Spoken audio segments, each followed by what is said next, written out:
السلام علیکم درنو دوستانو ستړي مشه خدای دې وکړي چې تاسو به ټول ښایسته یئ.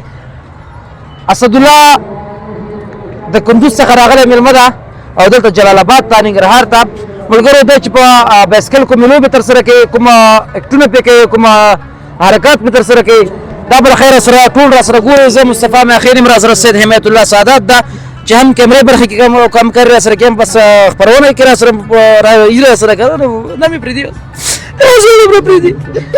د شاته جنت ګل ولاړ ده، جنت ګل ولاړ ده شاته ورته ویې ښه دا ګورئ ښه. او اسد جان هم راسره ده. اسده ستړی مه سې، جوړ اوسئ، آباد اوسئ. ډېره مننه. وطن خو ټول یو وطن دی، یوه خاوره ده. بالکل. خو بیا هم جلال آباد ته نه وی راغلی، څنګه جلال آباد خوندونه شته که نه؟ بالکل صحیح دی، خوشحالیان یې دلته زیاتې دي د الله حکم سره. ډېر خوشحاله اوسئ. دا باسین ده ملګرو، دا باسین دا ملاکونه وایي، زه څو ملاکه هم بیا پکې وګورئ ښه. باسینه ستړی مه سې، خیر اوسئ. خیر اوسه آفرین. ارمانه ته ستړی مه سې. خیر اوسئ.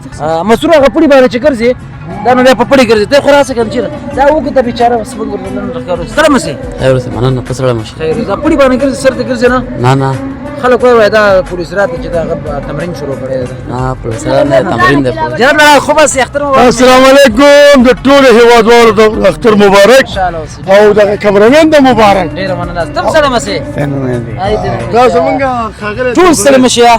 راځئ نو اول به د اسد استاد هغه ګورو، کمالات ګورو، بیا به د باسین او د ارمان او د د کمالات دا به ټول ګورو. او د کمال خو بیا هلته په پړي باندې کېږي، پړی خو نشته ده. نو راځئ دوستانو تاسې دا کمالات را سره وګورئ. سعادت صاحب خوښه دې ده؟ بس زما په سر کې غوښه ده. تاسو اوس ورغلئ، تاسو راځئ.